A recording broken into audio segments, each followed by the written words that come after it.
اللي يخلي دكتور يتحول لسفاح. هارولد شيبمان سفاح الطب.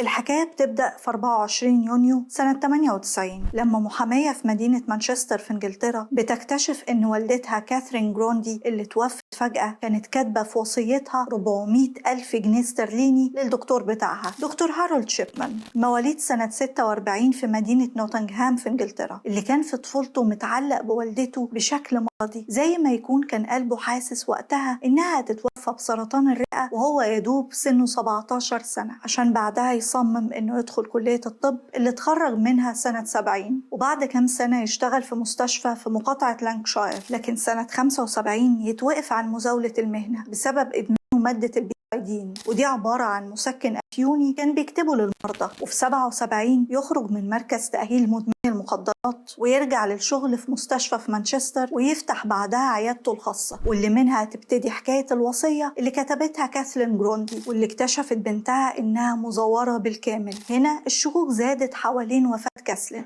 إذا كانت طبيعية زي ما شيبمان كاتب في شهادة الوفاة ولا لا، وعشان يعرفوا الإجابة كان لازم يستخرجوا ويشرحوها، ونتيجة التشريح قرت وراها بلاوي تحول بلطو الدكتور من الأبيض للأسود، لأنهم لقوا في الجثة كميات كبيرة جدا من الديامورفين أو الهيروين الطبي، وده مسموح استخدامه في بريطانيا لكن بجرعات قليلة. بس تفتكروا الموضوع خلص هنا؟ في سبتمبر سنة 98 اتقبض على شيبمان بعد ما فتشوا بيته ولقوا عنده مكنة طباعة استخدمها في طباعة وصية كراندي المزورة، والمفاجأة إن كان في وصايا تانية كتير كان محضرها. وأثناء المحاكمة في أكتوبر 99 اتهموه فيها ب15 قضية على مدار 3 سنين بس في الفترة بين 95 ل 98، وكل الضحايا كان مخلص عليهم بنفس الطريقة، كميات كبيرة من مادة الديامورفين وبعدها يزور شهادات وفاتهم. وبالرغم من حكم المحكمة وإثبات إن الضحايا كانوا 15 واحدة ست، لكن السجلات الطبية بتقول إن كان في 459 حالة وفاة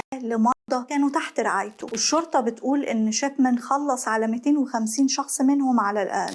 كانوا فعلا ستات كبار لكن صحتهم كانت كويسة، يعني ما تستدعيش كمية الديامورفين اللي اتحقنوا بيها. ورغم كل ده اتحكم عليه سنة 2000 بالسجن مدى الحياة، وده لأن حكم الإعدام في بريطانيا ملغي لحد النهاردة، وقلت لك السبب قبل كده. والغريب إن شيبمان ما اعترفش بولا جريمة من اللي عملها، بالعكس ده كان بينكر كل الجرائم وبيقول إن هو كان بيحاول يشفيهم مش أكتر. لكن في آراء بتقول إن وفاة والدته وهو في سن صغير ومرضها اللي كانت بسببه بتاخد كميات كبيرة من المخدرات أثر عليه وخلاه يشوف إنه لما يحقنهم بجرعات مخدر كبيرة كده هو بيخلصهم من الألم، لأنه في الحالة دي بيشوف فيهم والدته. وفي رأي تاني بيقول إنه عشان الفلوس، لأن الشرطة لقت في بيته مجوهرات ومقتنيات للضحايا، ده غير طبعا موضوع الوصية. لكن في النهاية هتفضل كلها آراء، خصوصا بعد ما لقوا شيبمان شانق نفسه بملاية السرير يوم 13 يناير 2004 عشان يكون أقوى اعتراف بجرائمه. بس تفتكروا أنهي رأي هو الأصح؟ استنى رأيكم في الكومنتات.